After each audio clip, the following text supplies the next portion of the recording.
Hi అండి. ఈరోజు మీకోసం ఒక కథ. మరి కథలోకి వెళ్తే, విరి మృదువైన పిలుపు విని తలెత్తి చూసింది విరజ. ఎదురుగా హర్ష. కనుల నిండా ఒలుగుతున్న స్నేహం, అభిమానం.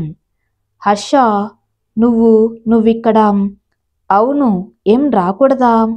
అలా కాదు. బాగున్నావా? ఆ, నువ్వు? నీకు తెలియందేముంది? నాకేమీ తెలియదనుకొని చెప్పు. విరజ మాట్లాడలేదు. కన్నులు నిండిన దిగులుతో అక్కడి నుంచి కనిపిస్తున్న గర్భగుడిలోని వేణుగోపాలస్వామి దివ్యమంగళమూర్తిని చూస్తుండిపోయింది. దర్శనమైందా విరి? ఆ, నాతో రామల్లి. పద. విరజ లేచింది. ఇద్దరు గర్భగుడి ముందుకు వచ్చారు. భక్తులు ఎక్కువగా లేరు. ఆ పల్లెటూరులో ఏదైనా ఉత్సవమో సందర్భమో ఉంటే తప్ప, లేకపోతే ఆలయ సింహద్వారం నుండి దండం పెట్టుకుంటూ పోవడమే. లోపలికి రావటం తక్కువే. నమస్కారం పూజారి గారు. ఓ, చిన్ననాటి స్నేహితులు కలిసి వచ్చారా? స్వామికి ఈరోజు ఆనందమే సుమా. చూడండి ఆ మందహాసం. హర్ష, విరజ ఆ స్వామిని కండ్లారా చూస్తున్నారు. తమ స్నేహానికి, ప్రణయానికి, విరహానికి ప్రత్యక్ష సాక్షి ఆ రాధమనోహరుడే. ఎప్పుడొచ్చావు నాయనా? అర్చన చేసి హారతినిస్తూ అడిగారాయన. మొన్ననేం? 11 రూపాయలు పళ్ళెంలో వేసి హారతిని కళ్ళకద్దుకున్నాడు. తీర్థప్రసాదాలు స్వీకరించాక ఇద్దరికి శటగోపం పెట్టి, ఆ స్వామి దయతో ఇద్దరు చల్లగా ఉండండి అన్నారాయన. ఇద్దరు నమస్కరించి బయటకు వచ్చి అరుగుపై కూర్చున్నారు. మనం విడిపోయి 3 ఏళ్ళు. హర్షం ముఖంలో విషాదం. విరజ కళ్ళల్లో చిన్ననాటి శృతులు. పక్క ఇల్లు, కలిసి ఆడుకోవటం, కొట్టుకోవడం, మళ్ళీ కలిసిపోవటం, అలాగే పెరిగి కలహ ప్రయాణంగా మారడం. అతను చదువు కోసం సిటీకి వెళ్ళినా, అక్కడే హాస్టల్లో ఉన్నాం. సెలవులు రాగానే పరిగెత్తుకొచ్చేవాడు. అలా తమ అనుబంధం సాగుతూ ఉండగా పెద్దల దృష్టిలో పడ్డారు. స్నేహానికి అడ్డు రానివ్వనని, ప్రేమకి పెళ్లికి అడ్డు వచ్చేయటం, హడావిడిగా తన పెళ్లి ఏర్పాట్లు. అబ్బా, అదొక విషాదయోగం. హర్షలో కూడా అవే ఆలోచనలు. విరజకి పెళ్ళని తెలిసి తను ఆమెను తీసుకొని ఊరు నుంచి వెళ్ళిపోవాలని అన్ని ఏర్పాట్లు చేసుకున్నాడు. కానీ ఎన్ని ప్రయత్నాలు చేసినా విరజని కలవటం కానీ, ఈ విషయం చెప్పడానికి కానీ కుదరలేదు. ఇంట్లో తండ్రి కన్ను కప్పి వెళ్ళినా ఇంటి చుట్టూ కాపలా మనుషుల దృష్టిలో నుంచి తప్పించుకోలేకపోయాడు. చివరికి రేపు పెళ్ళనగా సందల్లో ఎలాగైనా విరజని బయటకు తెచ్చేయటానికి వెళ్ళాలనుకుని బయలుదేరిన సమయంలో తండ్రి భోజనం చేద్దాం రమ్మని పిలిచాడు. కాదంటే అదొక అనుమానం. తినేసి వెళ్ళిపోదామని ఆగాడు. తర్వాత తండ్రి ఇంట్లోంచి వెళ్ళిపోవటంతో అమ్మయ్య అనుకొని, అమ్మ, నేనలా వెళ్ళి వస్తాను అని వెళ్ళబోతుంటే తల్లి కన్నీళ్లతో ఇలా రా అని పిలుచుకెళ్ళి మంచంపై కూర్చోబెట్టింది. ఏమిటమ్మా ఆ కన్నీళ్ళు? మీ ఇద్దరు దురదృష్టవంతులు నాన్నం. ఎన్నటికీ కలవలేరు. అమ్మకి విరజ అంటే ఇష్టం. తమ ప్రేమ సంగతి ఎప్పుడో తెలుసు. లేదమ్మా, ఇప్పుడు నేను విరి దగ్గరికి వెళ్తున్నాను. తనను ఎక్కడికైనా తీసుకెళ్ళిపోతాను. వెంటనే పెళ్లి కూడా చేసుకుంటాము అన్నాడు స్థిరంగా. నీ వల్ల కాదు నాన్నా. నీకు చెప్పితే చచ్చిపోతానని బెదిరించి నీ అన్నంలో ఒక మాట్లాడలేకపోయింది తల్లి. నిర్ఘాంతపోయాడు తను. అందుకేనా మత్తుగా అనిపిస్తుంది? ఎంత పని చేశారమ్మా, అంతకంటే విషం కలిపితే అయిపోయేదిగా. తన కళ్ళల్లో నీళ్లు తిరిగాయి. అలా అనకురా హర్ష. నా విరజ దూరమయ్యాక ఇకెందుకమ్మా, నాకీ జీవితం ఎందుకమ్మా? నిలువెల్ల నిస్సత్తువ ఆవహించినట్లై మంచం మీద వాలిపోయాడు. సృహలోకి రాగానే విరజ ఇంటికి పరిగెత్తాడు. అప్పటికే విరజ పరాయిదైపోయింది. అయ్యో, నువ్వన్న తప్పించుకురాలేకపోయావా విరి అని ఆశ్లేషించాడు. లేదు లేదు, పాపం తనని కూడా బెదిరించి కట్టడిలో పెట్టి ఉంటారు. మొత్తానికి తమని విడదీసి ఊపిరి పీల్చుకుంటున్న పెద్దలు తాము ఊపిరి పీల్చుకోవటానికి అర్థం లేకుండా చేశారు. ఆ ఊర్లో పెళ్లి కాగానే నవ దంపతులు వచ్చి స్వామి దర్శనం చేసుకోవటం ఆనవాయితీ. అది గుర్తొచ్చి గుడికి పరిగెత్తాడు. అప్పటికే అందరిలోనికి వెళ్లారు.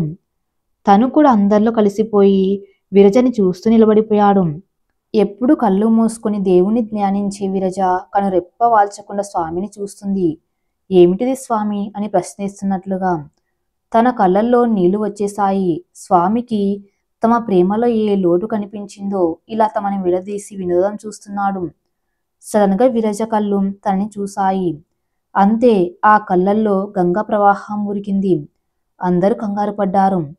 తమ గురించి తెలిసిన పూజారి గారు, అమ్మాయికి స్వామి అంటే భక్తి, ఆరాధన ఎక్కువ, అందుకే ఆ ఆవేదన అని సర్ది చెప్పేశారు.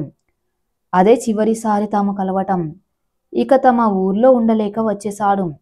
మళ్ళీ తల్లికి ఆరోగ్యం బాగలేదంటే ఇదే రావటం. రాగానే తండ్రి కూడా కన్నీరు పెట్టుకున్నాడు. ఇప్పుడు బాధపడేం లాభం? తర్వాత తల్లి విరజ ఊర్లోనే ఉందని, ఇక తిరిగి వెళ్ళదని చెప్పగానే తెల్లబోయాడు. ఆమె సుఖంగా ఉంటే చాలు అని ఆమె కంటపడి ఆమెని బాధ పెట్టకూడదని అనుకోవటం కూడా తమ ఊరికి రాకపోవడానికి ఒక కారణం. విరజ భర్త ఒక మోటు మనిషి అని విరజ సున్నితమైన మనస్తత్వం అర్థం చేసుకోలేక నానా బాధలు పెట్టాడు. అనుకోకుండా విరజ అన్న వినీల్ వెళ్ళినప్పుడు అతడు ఆమెని హింసించటం కల్లారా చూసి విరజని తీసుకొచ్చేశాడని, విడాకులు కూడా మంజూరయ్యాయని బాధపడుతూ చెప్పిన తల్లి మాటలు విని హర్ష మనసు వికలమైంది. అప్పటి నుండి విరజని కలవాలని మనసు ఆరాటపడుతున్నా ధైర్యం రాలేదు. ముక్కలైన తన జీవితాన్ని ఎలా చూడగలడు తను? దిగులుగా నిరాశగా కాలం గడుపుతున్న తనని చూసి తల్లిదండ్రులు పెళ్లి ప్రయత్నాలు చేయబోయారు. తన చదువు పూర్తయి తనకి ఉద్యోగం కూడా వచ్చిందని, త్వరలో శాశ్వతంగా ఊరు వదిలేస్తున్నానని చెప్పి మీరు కూడా నాతో వచ్చేయండి, నా పెళ్లి మాట మాత్రం ఎత్తవద్దు అని గట్టిగా చెప్పేశాడు. విరజ అలా నిస్సారమైన జీవితం గడుపుతుంటే తనకు పెళ్ళా? నో, నెవర్ అనుకున్నాడు తన మనసులో. తండ్రికి తనతో మాట్లాడే ధైర్యం లేక తల్లితో చెప్పేసేవాడు. ఆయన అలా బాధపడుతుంటే చూడలేక తల్లి నచ్చ చెప్పే ప్రయత్నం చేస్తుండేది. ఒకరోజు తను గుడి దగ్గర దూరంగా నిలబడి విరజని దిగులుగా చూస్తుంటే తండ్రి గమనించాడు. అప్పుడు ఆయన మొహంలో బాధ చూసి తన మనసు కరిగిపోయింది. అప్పుడెప్పుడో ఆయన ఏదో చేశారని, తనింత కఠినంగా వ్యవహరించటం సరికాదనిపించింది. మెల్లగా ఆయన దగ్గరకు వెళ్ళి, నాన్న రండి ఇంటికి వెళ్దాం అని చెయ్యి పట్టుకున్నాడు.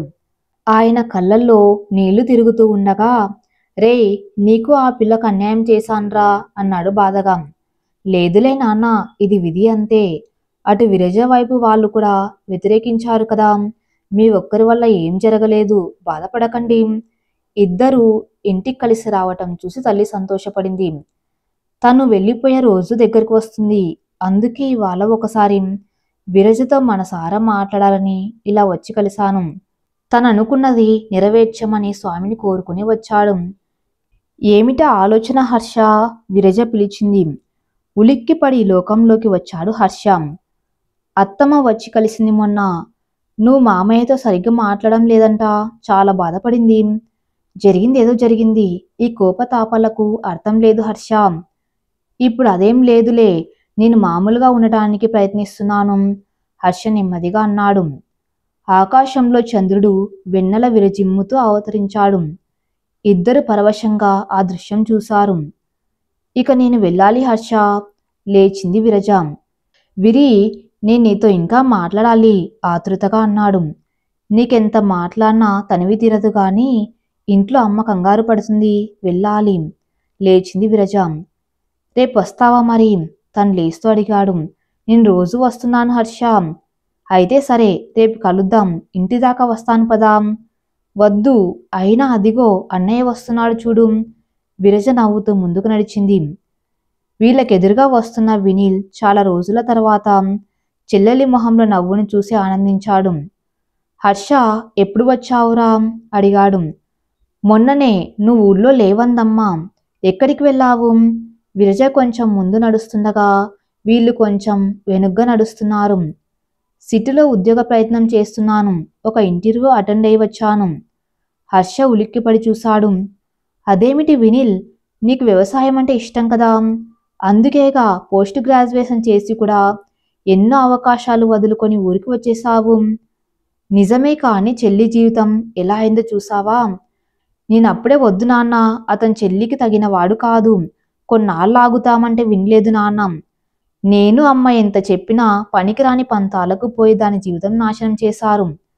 నన్ను విరజను నీ దగ్గరికి వెళ్తే చచ్చిపోతానని బెదిరించారు. విరజ భయపడి నన్ను ఏ ప్రయత్నం చేయనివ్వలేదు. దానికి మనసు లేని చోట మనసు వద్దని ఎంత చెప్పినా నాన్న పట్టించుకోలేదు. అంటే నీకు తెలుసా? హర్ష సభ్రమంగా అన్నాడు. ఎవరికి తెలియదు హర్ష మీ ఇద్దరి మనసు. తెలిసిన వాళ్ళందరూ బాధపడ్డారు. నిన్ను మామయ్య ఎలా ఆపాడో అత్తమ్మ చెప్పింది. బంధుత్వం ఏమీ లేకున్నా మనమందరం ఆత్మబంధువుల్లానే ఉన్నాము. కాని పెళ్లి వరకు వచ్చేసరికి నాన్నకి మామయ్యకి మధ్యలో ఈ అంతస్తులు పట్టింపులు ఎందుకు పుట్టుకొచ్చాయో అర్థం కాలేదు. అంతలో ఇల్లు రావటంతో హర్ష ఉంటాను అంటూ విరజ లోనికి వెళ్ళిపోయింది. ఇద్దరు వెళ్తున్న ఆమెను చూస్తున్నారు. పోనీ పెళ్ళైపోయింది కదా అనుకుంటే దానికో కర్కటకుడు మనసు లేని మనిషి దొరికాడు. నేను ఆ రోజు ఎందుకు వెళ్ళాను కానీ సమయానికి చేరుకున్నాను. ఎన్నడూ ఏ విషయం చెప్పని విరజ అన్నయ్య నేనిక్కడ ఉండలేను, నన్ను తీసుకెళ్ళు అని ఏడ్చేసింది. అతని 4 తన్ని అతని తండ్రిని బాగా దులిపేసి ఇక నా చెల్లి నీ ఇంట గడప తొక్కదు, విడాకులకు సిద్ధంగా ఉండండి అని బెదిరించి వచ్చేశాను. హర్ష బాధగా వింటున్నాడు. ఇక నాన్నని మాట్లాడనివ్వకుండా విడాకులు మంజూరయ్యేదాకా నేను సరిగ్గా నిద్రపోలేదు. బహుశా నీకు చేసిన అన్యాయానికే కాబోలు మాకీ శిక్ష. కళ్ళల్లో నీళ్లు తిరగ్గా అన్నాడు. చా అలా అనకురా, అలా జరగాలని ఉంది జరిగింది. లేకపోతే స్వామిని మనసారా ఆరాధించే విరజకి ఆ స్వామి అలా జరగనిస్తాడా? విధిలిఖితం అంతే. నువ్వు వచ్చాకే దాని మొహంలో నవ్వు కనిపించింది. అప్పుడప్పుడు కలుస్తూ ఉంటావా 4 రోజులు? వినిల్ అడిగాడు. బహుశా ఈ వారంలో వెళ్ళిపోతాను, ఇక రానేమో ఇక్కడికి. అమ్మా నాన్నను తీసుకుని వెళ్దామనుకుంటున్నాను. అలాగా, నేను కూడా ఉద్యోగం రాగానే చెల్లిని తీసుకుని వచ్చేస్తాను. ఇక్కడ ఉంటే అది గతం మరవటం కష్టం. ఎప్పుడూ భావంగా ఉంటుంది. గుడిలో వెళ్ళి కూర్చుండిపోతుంది. దాన్ని ఎప్పట్లా మార్చాలన్న ఆరాటం. ఇంటర్తో ఆగిపోయిన దాని చదువుని కంటిన్యూ చేయిస్తాను. మంచి ఆలోచన. ఇలా ఉంటే జీవితంపైనే విరక్తి కలిగే ప్రమాదం ఉంది అన్నాడు హర్ష. రా లోపలికి. లేదురా, మళ్ళీ ఒకసారి వస్తానులే, అమ్మ ఎదురు చూస్తూ ఉంటుంది. వస్తానికా? సరే మరి. హర్ష నెమ్మదిగా ఇంటివైపు నడక సాగించాడు. అతని మనసు బాధతో నిండిపోయింది. ఇక విరజ జీవితం ఇంతేనా? మోడువారిన తన జీవితంలో తిరిగి వసంతం వచ్చే అవకాశమే లేదా? హర్ష ఇల్లు చేరాడు. తల్లి భోజనం వడ్డిస్తే తిన్నాననిపించి గదిలోకి వచ్చేసి మంచంపై వాలిపోయాడు. మనసులో రకరకాల ఆలోచనలు. విరజ ఎప్పట్లా నవ్వుతూ తుల్లుతూ సంతోషంగా ఉండాలంటే ఏం చేయాలి? తను చెయ్యాలనుకున్నది అందరూ హర్షిస్తారా? అసలు విరజ ఒప్పుకుంటుందా? వినిల్తో మాట్లాడితే తలపై చెయ్యి పడేసరికి ఉలిక్కిపడి చూశాడు. తల్లి ప్రేమగా తలపై నిమురుతూ ఏమిటి అంతగా ఆలోచిస్తున్నావు అడిగింది. హర్ష లేచి తల్లి ఒడిలో తలపెట్టి పడుకున్నాడు. అమ్మ, ఇవాళ విరజని కలిశాను, మాట్లాడాను. తూనీగల తిరిగేది మూగపోయిన వీణలా అయిందమ్మా. ఇక విరజ ఎప్పుడు అలాగే ఉండాల్సిందేనా? తను ఎప్పట్లా అవ్వాలంటే ఏం చేయాలి? తను అనుకున్న దానికి తల్లి సపోర్ట్ లభిస్తే ఇక తనకెదురు ఉండదని హర్షకు తెలుసు. మనమేం చేయగలం హర్ష? మొన్న వినిల్ కలిశాడు. పట్నంలో ఉద్యోగం వెతుక్కొని విరజని తీసుకెళ్లి చదివిస్తారట. అవును, ఇందాక నాతోనూ చెప్పాడు. కానీ వాడికి వ్యవసాయం అంటే చాలా ఇష్టం. అది వదులుకోవటం నాకైతే నచ్చటం లేదు. ఒక్కోసారి మనసుకు నచ్చనివి మనం అనుకున్న వాళ్ళ కోసం చేయాల్సి వస్తుంది నాన్న. హర్ష కాసేపు మౌనంగా ఉండిపోయాడు. నీ బాధ ఏంటో చెప్పు ముందు. అతనేదో చెప్పాలనుకుని చెప్పలేక సతమతమవుతున్నాడని ఆమె తల్లి మనసు గుర్తించింది. అమ్మా, నేను చెప్పేది బహుశా నీకు నాన్నకు ఈ లోకానికి నచ్చకపోవచ్చు. కానీ నేను విరజని అలా వదిలేయలేనమ్మా. లేచి కూర్చున్నాడు హర్ష. ఉలిక్కి పడింది ఆమె. ఏదో అనుమానం మనసులో పొడసూపింది. అంటే ఏం చేయాలని నీ ఉద్దేశం? సూటిగా అడిగింది. హర్ష తటపటాయిస్తూనే నేను విరజని పెళ్లి చేసుకుంటానమ్మా అనేశాడు చెప్పున. ఆమె అనుమానం నిజమయ్యేసరికి కాసేపు మాట్లాడలేకపోయింది. కాసేపు మౌనం తర్వాత, కానీ హర్ష, లోకం, మీ నాన్న. ఆమె ఆగిపోయింది. నువ్వు ఒప్పుకుంటే చాలమ్మ నాకు.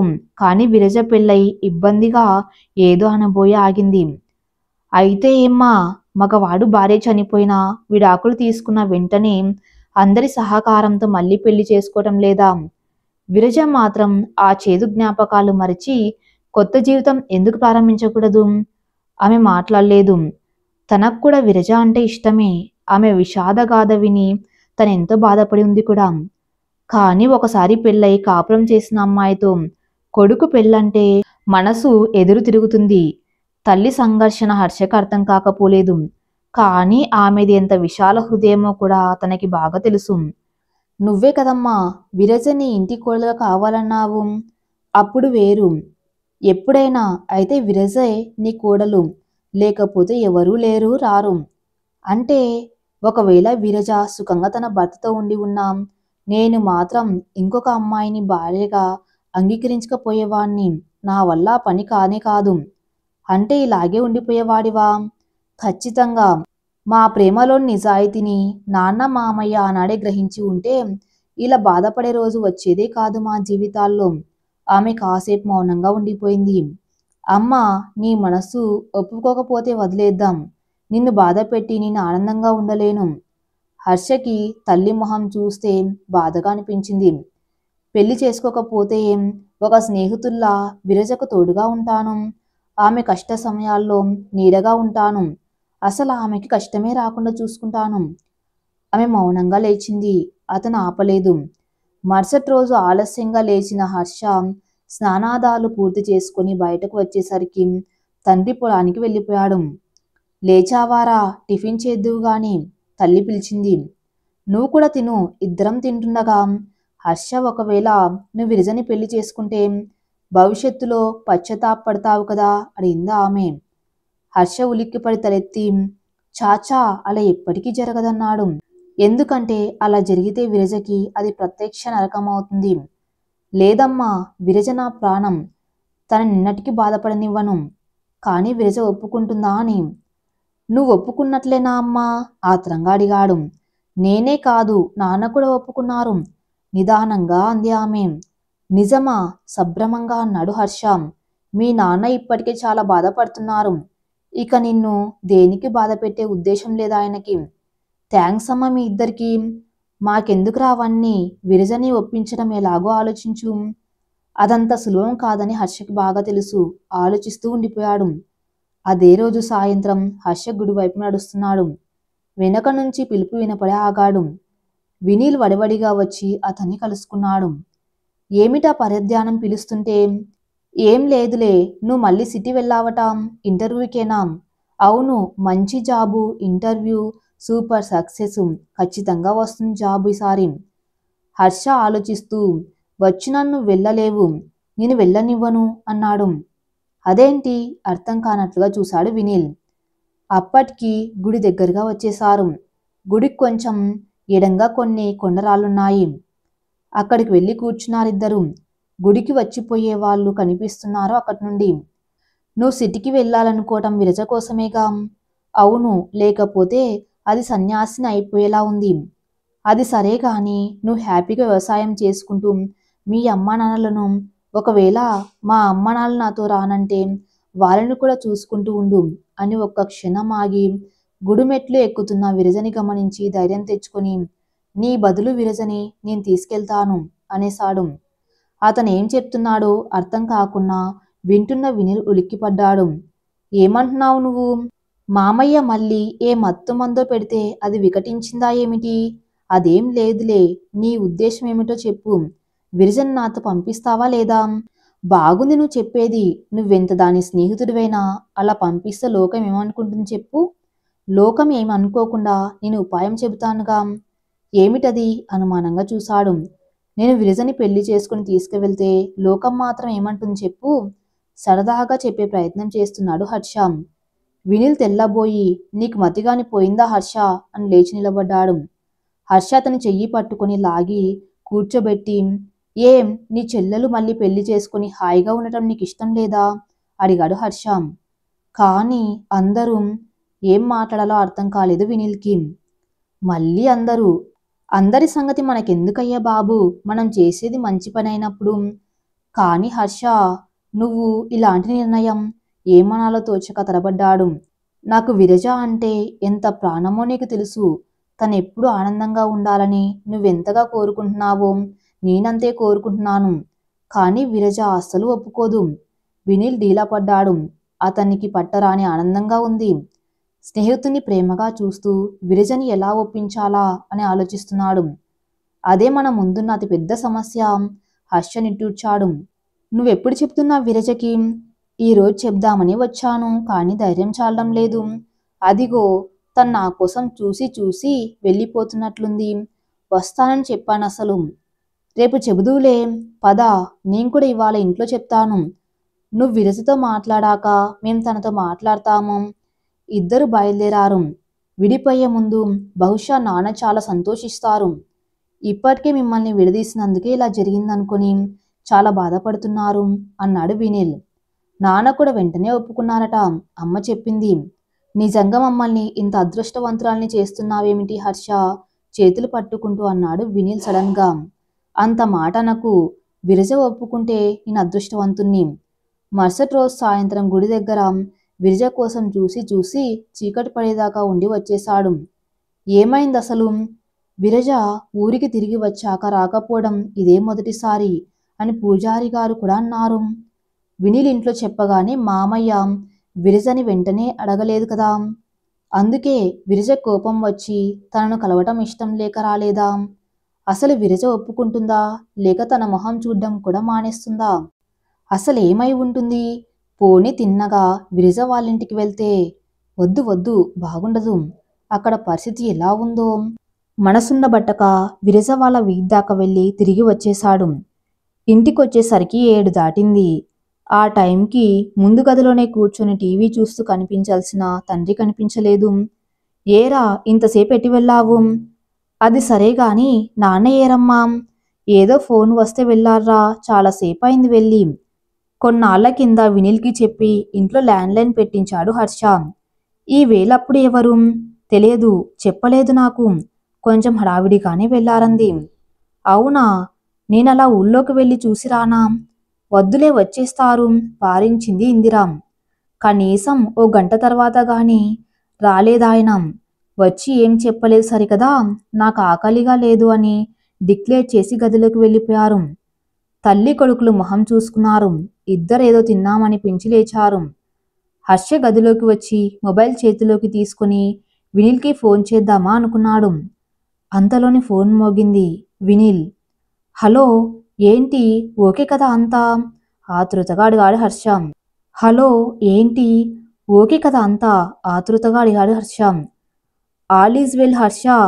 మరన్నట్లు ఇవాళ విరజ గుడికి రాలేదేం? ఎలా వస్తుంది? మామయ్య వచ్చి ఇక్కడ కూర్చుంటే? వాట్? హర్ష అరిచినట్లుగా అన్నాడు. నాన్న ఇప్పటిదాకా అక్కడ ఉన్నాడా? అవును, నేను నీ గురించి ఇవాళ మధ్యాహ్నం అమ్మ నాన్నలకి చెప్పాను. ముందు షాక్ తిన్నారు. చాలాసేపు డిస్కషన్ జరిగాయి. అంతలో విరజ రావటంతో సంభాషణ ఆగిపోయింది. నేను సాయంత్రం వరకు ఓ నిద్ర తీసి బయటకు వచ్చి చూస్తే మామయ్య కనిపించారు నాన్నతో మాట్లాడుతూ. ఇద్దరు దీర్ఘంగా చర్చిస్తున్నారు. నేను వెళ్ళి కూర్చొని వింటే ఆ చర్చ ఏమిటో తెలుసా? విరజని పెళ్లికి ఎలా ఒప్పించాలని. అవునా? హర్ష ఆశ్చర్యపోయాడు. విరజని గుడికి వెళ్లకుండా అప్పటికే అమ్మ ఆపినట్లుంది. కాఫీ పలహారాలు తీసుకుని వచ్చింది. మామయ్య ఒక క్షణం విరజని తదేకంగా చూసి అలా కూర్చోమ్మా అన్నారు. విరజ ఆశ్చర్యంగా చూసి నా పక్కన కూర్చుంటూ నన్ను ప్రశ్నార్థకంగా చూసింది.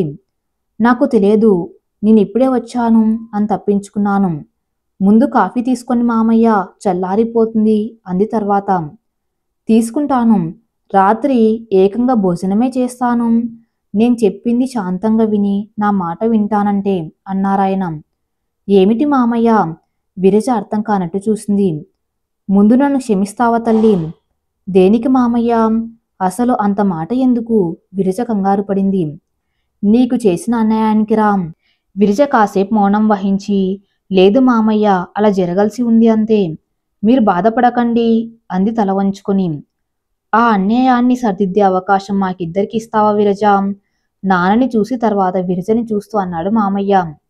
అంటే నేను చెప్పేది విన్నాక లేచి వెళ్ళిపోయావంటే నా మీద ఒట్టే. మామయ్య ముందే ముందరి కాళ్లకు బంధాలు వేశారు. వెళ్ళను మామయ్య, చెప్పండి. ఆయన చెప్పబోయే విషయం అస్సలు ఐడియా లేని నా అమాయకపు సిస్టర్ మాట ఇచ్చేసింది. ఆయన నన్ను, అమ్మని, నాన్నని ఒకసారి చూసి విరిజ వైపు తిరిగి నువ్వు మళ్ళీ పెళ్లి చేసుకోవాలమ్మా అనేసారి చెప్పున. ఒక్క క్షణం నిశ్శబ్దం. విరిజ షాక్ తిందేమో నిర్ఘాంతపోయినట్టుగా చూస్తుంది. మళ్ళీ ఆయనే, ఇది మన రెండు ఇళ్లలో అందరి కోరిక, నువ్వు కాదనకూడదు అన్నారు. ఏ ఏమిటి మీరనేది తనబడుతూ అంది విరజ.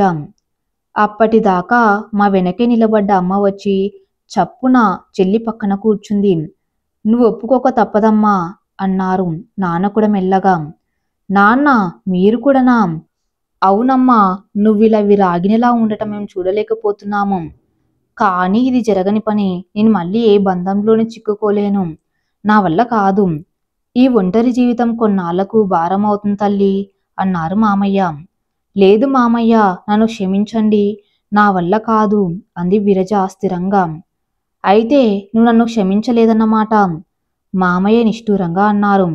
అలా ఏం కాదు మామయ్య, దానికి దీనికి సంబంధం లేదు. ఇలా కాసేపు వాదోపవాదాలు జరిగాయి. ఎవరూ మెట్టు దిగలేదు. చివరికి విరజ అలసిపోయి ఆఖరి అస్త్రంగా, అయినా ఒకసారి పెళ్ళై విడాకులు తీసుకున్న దాన్ని నన్నెవరు చేసుకుంటారు అంది. వాళ్లకు మంచి అవకాశం ఇస్తున్నానని తెలుసుకోలేక. చేసుకునే వాళ్ళు ఉన్నారు కాబట్టి ప్రస్తావన వచ్చిందమ్మా అన్నారు మామయ్య. ఉలిక్కి పడ్డ విరజ, ఎవరా దురదృష్టవంతులు అంది తెల్లబోయి చూస్తూ. మళ్ళీ నిశ్శబ్దం. ఈసారి పడబోయేది పెద్ద బాంబు విరజ మీద. నేను ఊపిరి బిగపట్టాను. మామయ్య నెమ్మదిగా, నా కొడుకేనమ్మా, వాడు దురదృష్టవంతుడు మాత్రం కాదు అన్నాడు. విరజ ఒక క్షణం అర్థం కానట్టు చూసి వెంటనే, మీరనేది హర్షనా అంది గాబరగా. అవునమ్మా, నువ్వు నా కోడలుగా రావాలి. దురదృష్టవశాత్తు అప్పుడు తప్పింది. ఈసారి మీ పెళ్లి జరిగి తీరాలి అన్నారు ఖచ్చితంగా. మీరంతా ఏమనుకుంటున్నారు అసలు? ఇందులోకి హర్షను ఎందుకు లాగుతున్నారు? వాడికి తెలిస్తే నా మొహం కూడా చూడడు తెలుసా? అత్తమ్మ ఏమనుకుంటుంది నా గురించి అంది గబగబా. హర్షకి ఇష్టమే విరజ మామయ్య అన్నారు. విరజ మొహం తెల్లగా పాలిపోయింది. నమ్మలేనట్లుగా చూస్తూ, హర్ష కూడానా? నాకు పిచ్చెక్కేలా ఉంది అంటూ విసిరిగా లేస్తూ, మామయ్య, ఇది జరగని పని అని వెనుదిరిగి వెళ్ళబోతూ ఉంటే మామయ్య కూడా లేచి నిలబడి, విరజ, మీ ఇద్దరు మంచికే చెబుతున్నాము. ఒకప్పుడు చేసిన పొరపాటు దిద్దుకోవాలన్నదే మా ఆరాటం అన్నాడు. నా మనసు గురించి ఆలోచించారా మీ అంతా మీ ఇష్టమైన. విరజ కళ్ళల్లో నీళ్లు తిరిగాయి. లేదమ్మా, నువ్వు సంతోషంగా ఉండాలన్నది మా కోరిక అంతే. నా సంతోషం మళ్ళీ పెళ్లిలో లేదు. నేనసలు ఒప్పుకోను. అయితే ఒక మాట విని వెళ్ళు. నువ్వు ఈ పెళ్లికి ఒప్పుకున్నావని వినేదాకా నేను పచ్చి మంచినీళ్లు తాగను అన్నారు మామయ్య. నేను కూడా. నాన్న లేచారు. విరజ, అమ్మా అంటూ అమ్మని పట్టుకుని ఏడ్చేసింది. నేను వెళ్తున్నాను అంటూ మామయ్య బయటికి, తర్వాత నాన్న తన గదిలోకి వెళ్ళిపోయారు. ఇది జరిగింది. వినిల్ ముగించి గాఢంగా నిట్టూర్చాడు. మై గాడ్, వీళ్ళిలా చేశారెందుకు?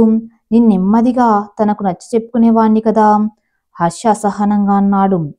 ఇది ఒకందుకు మంచిదే హర్ష. నువ్వు అడిగితే అది అస్సలు ఒప్పుకోకపోను. నిన్ను ఒకటి వేసినా వేసేది. ఇది పెద్దల సెంటిమెంట్ ద్వారానే జరుగుతుందని నా అభిప్రాయం. కానీ ఇంతలా తనని బాధ పెట్టడం నాకు నచ్చటం లేదు. బలవంతంగా ఒప్పించటం అస్సలు ఇష్టం లేదు నాకు. విరజ ఇష్టంగా ఒప్పుకోవటం, అది నువ్వు తనతో పెళ్లి బంధంలో ముడిపడటం దాని ఇష్టంతో జరిగే పని కానే కాదు. కానీ తనెంత బాధపడుతుందో. విరజ దీనమైన మొహం గుర్తొచ్చి బాధగా అన్నాడు. ఏడుస్తుందనుకో ఇప్పుడు కూడా. కానీ నువ్వన్నట్టు మనం చేసేది మంచి పని కాబట్టి, తన సంతోషం కోసమే కాబట్టి కొంచెం ధైర్యం వహించాలి నువ్వు. నాన్న, మామయ్య అసలు ఈ పెళ్లికింత తేలికగా ఒప్పుకుంటారనుకోలేదు. పైగా ఈ నిరాహార దీక్ష ఏమిటి? బీపీ షుగర్ ప్రాబ్లమ్స్ పెట్టుకుని. విరజ జీవితం అలా అయిందా? ఇక నువ్వు కూడా జీవితాంతం ఒంటరిగా ఉండిపోతావని వాళ్ళకు బాగా అర్థమైంది. అందుకే ఈ పట్టుదల. చూద్దాం వీళ్ళెంతవరకు నిలబడతారో. విరజ ఎప్పుడు ఒప్పుకుంటుందో చూడాలి. హర్షకి ఇదంతా ఎలాగో అనిపించసాగింది. మంగళ వాయిద్యాలు మోగుతుండగా కొత్త జంట గుడిలోకి వచ్చింది. పూజారి గారు ఉత్సాహంగా మంత్రాలు చదువుతున్నారు. హర్ష, విరజ స్వామివారిని నమస్కరించారు. స్వామి చిరునవ్వుతో ఆశీర్వదిస్తున్నట్టు తోచింది హర్షకి. విరజ వైపు ఆర్తిగా చూశాడు. విరజ స్వామివారినే చూస్తుంది. ఏమిటిది స్వామి, నా జీవితాన్ని నువ్వు ఆడుకునే బొమ్మలాట చేశావు అన్నట్టు. ఆమె మొహంలో కోపం, దుఃఖం కలగలిసి ఉన్నాయి. హర్ష వైపు పొరపాటుగా కూడా చూడడం లేదు. పర్వాలేదు విరి, నువ్వెంత కోపంగా ఉన్నా, ఎన్నాళ్ళు నాతో మాట్లాడకపోయినా పర్వాలేదు. నీకు దగ్గరగా ఉండి నీకు అండగా నిలబడ్డం కోసమే ఈ వివాహం. హర్ష మనసులో అనుకుంటూ స్వామికి మరోసారి అంజలి ఘటించాడు. అందరూ ఇంటికి బయలుదేరారు. అందంగా అలంకరించిన కారులో ముందు డ్రైవర్, పక్కన వినిల్, వెనుక హర్ష, విరజ ఉన్నారు. హర్ష తనతో పెళ్లికి విరజ ఒప్పుకున్న తీరు గుర్తు తెచ్చుకున్నాడు. పెద్దలు విరజ ఇద్దరు పట్టుదలగానే ఉన్నారు. చాటుగా ఏదైనా తినిపిద్దామని అక్కడ వినిల్, ఇక్కడ తను ప్రయత్నాలు చేశారు. కానీ ఇద్దరూ ఒప్పుకోలేదు. ఇంకేముంది, అసలే ఆరోగ్య సమస్యలు, పెద్ద వయసు, హాస్పిటల్లో చేర్పించవలసి వచ్చింది. ఇక అమ్మ, అత్తయ్య ముందడుగు వేసి పెద్దవాళ్ళ పరిస్థితి వివరించి విరజాతో అయిష్టంగానైనా సరే అనిపించారు. తను పెళ్లికి ముందు ఒకసారి మాట్లాడదామని ఎంత ప్రయత్నించినా విరజ అసలే ఒప్పుకోలేదు. ఈ పెళ్లి వద్దని తమ అన్నందుకు బహుశా విరజ అంత తేలికగా తనను క్షమించదేమో. గదిలో హర్ష అసహనంగా అటు ఇటు తిరుగుతున్నాడు. ఈ కార్యక్రమం వద్దు అన్నా ఎవ్వరూ ఒప్పుకోలేదు. వినిల్కి చెబితే, నువ్వు దానితో మాట్లాడడానికి ఇది ఒక అవకాశం అనుకో, లేకుంటే ఈ దూరం అలాగే ఉంటుంది అన్నాడు. అదే నిజమే అనుకుని ఊరుకున్నాడు. అంతలో తలుపు చప్పుడయ్యి అటు చూశాడు. విరజ అదే విషన్న వదనంతో లోపలికి వస్తుంది. తలుపులు బయట నుంచి మూసేశారు. విరజ చేతిలో పాల గ్లాసు అక్కడ స్టూల్పై ఉంచి హర్ష వైపు చూడనైనా చూడకుండా తిన్నగా వెళ్ళి బెడ్పై అటు తిరిగి పడుకుంది. హర్ష చూస్తుండిపోయాడు. ఇంకా నయం, దిండు దుప్పటి తీసుకొని కింద పడుకోలేదు అనుకుంటూ లైట్ తీసేసి తను బెడ్పై వాలాడు హర్ష. బలవంతంగా మాట్లాడించి ఆమెను ఇంకా బాధపడడం ఇష్టం లేదు హర్షకు. తర్వాత ఎప్పటికూ నిద్ర పట్టింది హర్షకు. 3 రాత్రులు అలాగే గడిచిపోయాయి. విరజ కనీసం ఎప్పట్లా మాట్లాడితే చాలు, కానీ అది తన అత్యాశే తప్ప జరిగే పని కాదులా ఉంది. వచ్చిన కొందరు బంధువులు వెళ్ళిపోయారు. పగలంతా తప్పించుకొని తిరుగుతున్న విరజకి రాత్రి గదిలోకి రాక తప్పడం లేదు. అయినా మొదటి రోజు ఎలా ఉందో అలాగే ఉంటుంది. ఒకరోజు ఉదయం హర్ష బ్రష్ చేసుకుని వచ్చేసరికి విరజ కాఫీ కప్ పెట్టి వెళుతూ కనిపించింది. ఇన్ని రోజులు ఎవరో ఒకరు ఉన్నారు కాబట్టి విరజకి హర్ష పనులు చేయవలసిన అవసరం ప్రత్యేకంగా కలగలేదు. ఇప్పుడు తప్పటం లేదు. ఇందిర హర్ష పనులన్నీ ఆమెతోనే చేయిస్తుంది. ఇద్దరు మాట్లాడుకోకపోవటం ఆమె గమనించకపోలేదు. హర్ష స్నాదులు ముగించుకొని గదిలోంచి బయటకు వచ్చాడు. ఇందిర ఏదో పని చేస్తుంది. అమ్మ, ఆకలి, విరజ ఉంది, వెళ్ళు డైనింగ్ టేబుల్ దగ్గర. హర్ష నెమ్మదిగా టేబుల్ దగ్గరికి వచ్చాడు. అక్కడ ఏదో ఆలోచిస్తూ కూర్చున్న విరజ లేచి నిలబడింది. కూర్చో, అమ్మ ఇటే చూస్తుంది. విరజ అతనికి ప్లేట్లో ఐటమ్స్ అన్నీ వేసి కూర్చుంది. నువ్వు తిను. వద్దు, అయితే నాకు వద్దు. లేవబోతుంటే విరజ చప్పున ప్లేట్ తీసుకుని వడ్డించుకుంది. గుడ్. బ్రేక్ఫాస్ట్ ముగించి లేవబోయిన హర్ష పాదం టేబుల్కి కొట్టుకుని అబ్బా అంటూ కూర్చొని వంగి పాదం చూసుకుంటుంటే ఏమైంది అంటూ తను వంగి చూసింది గాబరగా. పాదం కొట్టుకుంది, ఏం కాలేదులే.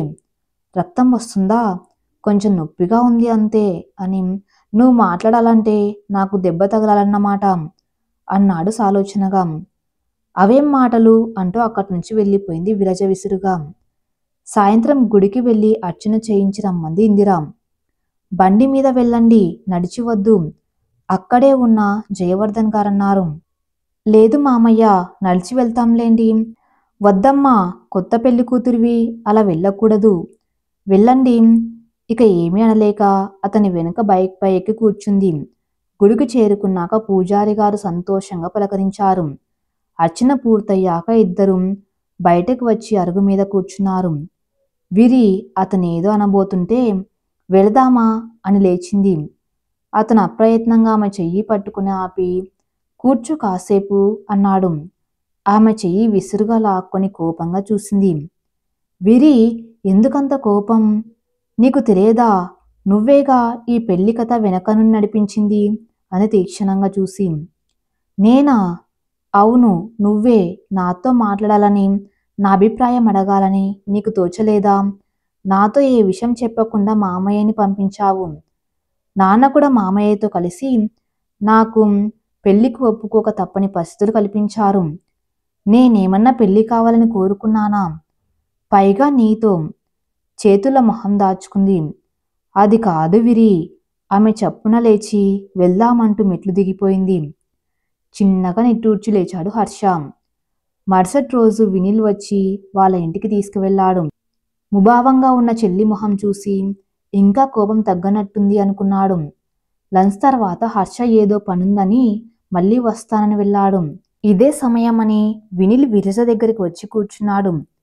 చెల్లై, ఏమిటి అదోలా ఉన్నావు? ఏమీ లేదు. ఇంకా కోపం తగ్గలేదా హర్ష మీద?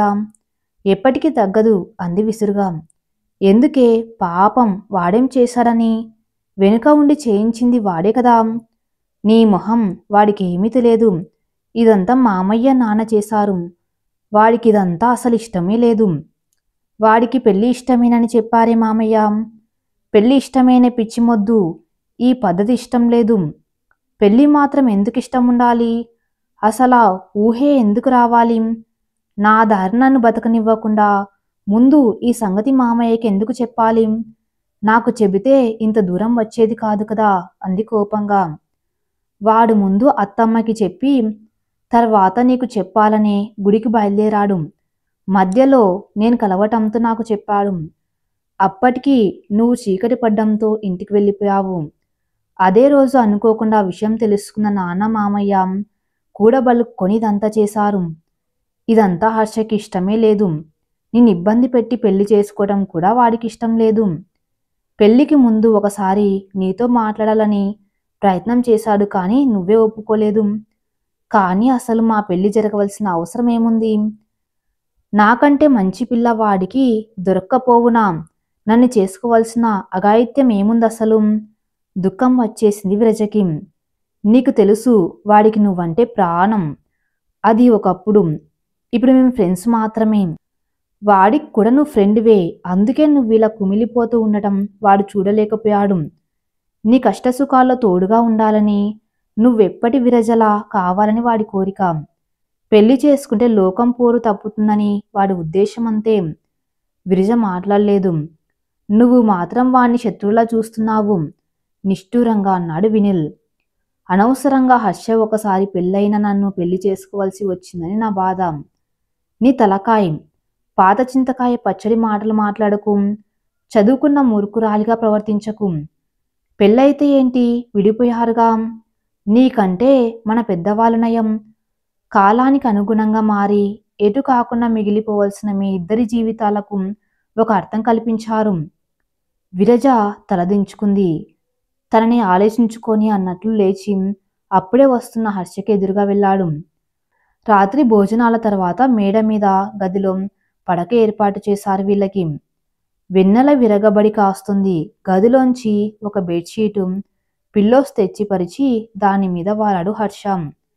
రా కూర్చో, ఎంతసేపు నిలబడతావు? పిలిచాడు విరజని. ఆమె వచ్చి కూర్చుంది. ఎంత బాగుంది కదా వెన్నెల అన్నాడు ఆమె వైపు చూస్తూ. తల ఊపింది విరజ మౌనంగా. విరి, ఏమైంది? లేసు కూర్చున్నాడు. ఏమీ లేదు. నా మీద కోపంగా ఉందని తెలుసు. బాగా తిట్టేయి, పర్వాలేదు. ఇంత క్రితం దాకా బాగా కోపంగా ఉండేది, ఇప్పుడు కొంచెం తగ్గింది అంది చంద్రుణ్ణి చూస్తూ. నిజంగానా? కొంచెం తగ్గింది కాబట్టి నాతో ఎప్పట్లా కనీసం మామూలుగా మాట్లాడాలి. నిన్ను అపార్థం చేసుకున్నాను, సారీ. ఫ్రెండ్స్ మధ్య సారీలు ఉండవు అని ఒక క్షణం ఆగి ఆమె చేతిని తన చేతిలోకి తీసుకొని, విరి, నేను నీ నుండి భారీగా ఏది ఆశించను. నీ అంతట నువ్వు ఇచ్చే వరకు నేను ఏమీ కోరుకోను. కేవలం నీ జీవితంలో విషాదం, ఒంటరితనం దూరం చేసి నీకు తోడుగా ఉండటం కోసమే ఈ పెళ్లి అన్నాడు హర్ష. ఆమె కాసేపు ఆలోచిస్తూ ఉండిపోయింది. హర్ష, నాకు కొంత సమయం కావాలి అంది మెల్లగా. అతను చిన్నగా నవ్వి, చెప్పానుగా నువ్వు జీవితాంతం నా స్నేహితురాల్లా ఉండిపోతానన్నా నాకు అభ్యంతరం లేదు. మనం ఎప్పట్లా స్నేహంగా ఉండగలిగితే అంతే చాలు అన్నాడు. ఆమె మనసులో ఎలాగో ఉంది. జరిగిందంతా కల్లా ఉంది. ఆమె మొహం వైపు ఒక క్షణం పరీక్షగా చూసి ఆమె మనస్సులోని సంఘర్షణ అర్థం చేసుకున్న వాళ్ళ, వెరీ కూల్, ఎక్కువగా ఆలోచించకు అంటూ కొద్దిగా దగ్గరకు జరిగి ఆమె తలను తన భుజం మీద ఆనించుకున్నాడు. మనసులో చిత్రమైన శాంతి నిండుతుండగా ఆమె కళ్ళు మూసుకుంది. ఈ కథ ఇంతటితో సమాప్తం. మరిన్ని మంచి స్టోరీస్ కోసం నా ఛానల్ని ఫాలో అవుతూ ఉండండి. Thank you for listening.